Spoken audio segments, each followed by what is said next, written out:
ઘોઘા તાલુકાની આંગણવાડી બહેનોની સરકાર દ્વારા માગણી નહીં સ્વીકારાતા આશા વર્કર બહેનોમાં રોષની લાગણી।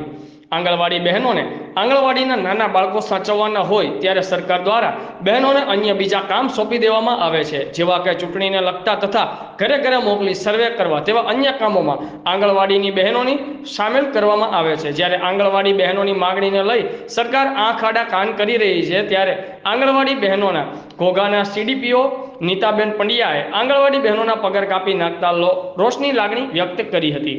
સીડીપીઓ નીતાબેન પંડ્યાનું પુતળું બાળી આજરોજ વિરોધ પ્રદર્શન કરાયું હતું। જ્યાં સુધી આંગણવાડી બહેનોની માંગ પૂરી નહીં થાય ત્યાં સુધી આંગણવાડી બહેનો ઉગ્ર આંદોલન કરશે। રિપોર્ટર અનવર લક્ષ્મીધર, આઝાદ મીડિયા લાઈવ, ભાવનગર।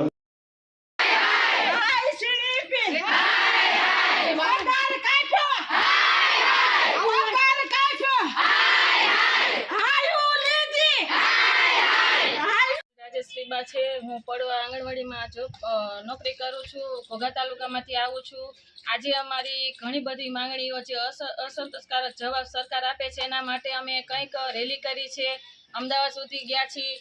સરકારને અમારા કાનમાં તેલ રેડાતું નથી એવું લાગે છે, એટલે સરકાર એવું ન માને કે અમે કોઈ માંગણી આમ લઈને બેસી રહેવાના છીએ। આગળ પર ઉગ્રમાં ઉગ્ર આંદોલન પણ કરશું, ઉગ્રમાં ઉગ્ર વિરોધ પણ કરશું અને સરકારશ્રીને પણ અમારી જરૂર છે કે એને ચૂંટણી આવે છે તો મતની જરૂર છે, તો અમારું એક મત નહીં પણ અમારા ઓલા પરિવારનું મત તો જવાનું જ છે। પણ આટલી આંગણવાડી અમારે 26 જિલ્લાની આંગણવાડીઓ છે, 26 જિલ્લાની આંગણવાડીઓના મત એને નથી જ મળવાના એવું જ માનજો સરકાર આખા ડકાન ગમે એટલા કરશે પણ અમે એના વિરોધમાં રહેશું। જ્યાં સુધી અમારી માંગણી ન સંતોષાય ત્યાં સુધી અમે આવા ઉગ્ર ને ઉગ્ર આંદોલન કરતા રહેશું, રેલીઓ પણ કરશું, ધરણા પણ કરશું।